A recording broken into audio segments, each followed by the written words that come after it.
జనసేన గాజు గ్లాసు గుర్తు కామన్ సింబల్గా పార్టీకి ఫ్రీ సింబల్గా ఓపెన్గా ఇచ్చేటప్పటికి 52 మందికి జనసేనకి సంబంధించిన గాజు గ్లాసు గుర్తు వచ్చింది. అందులో 21 మంది జనసేనకు సంబంధించిన అభ్యర్థులు అయితే మిగతా వాళ్ళందరూ కూడా మామూలు. రెండో పక్కన పార్లమెంట్ అంశంలో కూడా అంతే. 2 చోట్ల జనసేన వాళ్ళు పోటీ చేస్తుంటే 6 చోట్ల గాజు గ్లాసు గుర్తు వచ్చింది. ఇప్పుడు ఇందులో జనసేన పోటీ చేసే చోట గాజు గ్లాసు గుర్తు వచ్చిన దాన్ని నిన్న ఎన్నికల సంఘం ఆపేసింది. మిగతా చోట్లంతా కూడా నడుస్తుంది.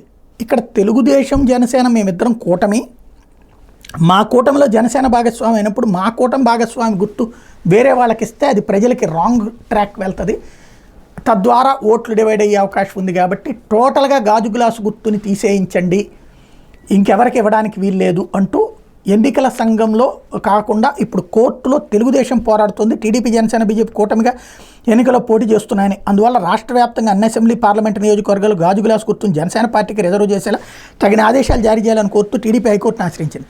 గాజు గ్లాసు గుర్తును స్వతంత్ర అభ్యర్థులకు కానీ గుర్తింపు లేని రిజిస్టర్ పార్టీలకు కానీ కేటాయించకుండా ఎన్నికల సంఘాన్ని ఆదేశిస్తూ మధ్యంతర ఉత్తర్వులు జారీ చేయాలని కోరింది. ఈ వ్యాజ్యంలో కేంద్ర ఎన్నికల సంఘం రాష్ట్ర ఎన్నికల ప్రధానాధికారిని ప్రతివాదులుగా చేర్చింది. ఈ వ్యాజ్యం మీద గురువారం న్యాయమూర్తి జస్టిస్ బొప్పూడి కృష్ణమోహన్ విచారణ జరగబోతున్నారు. జనసేన పార్టీ పోటీ చేయని స్థానాల్లో గాజు గ్లాసు గుర్తును స్వతంత్ర గుర్తింపు లేని రిజిస్టర్డ్ పార్టీ అభ్యర్థులు కేటాయిస్తే అది తమ కూటమికి తీవ్ర నష్టాన్ని కలుగజేస్తుందని టీడీపీ ఆ పిటిషన్లో పేర్కొంది. గాజు గ్లాసు గుర్తు విషయంలో ఎన్నికల సంఘం తాజాగా తీసుకున్న నిర్ణయం జనసేన పార్టీ ఇబ్బందులను తొలగించే విధంగా లేదని చెప్పింది.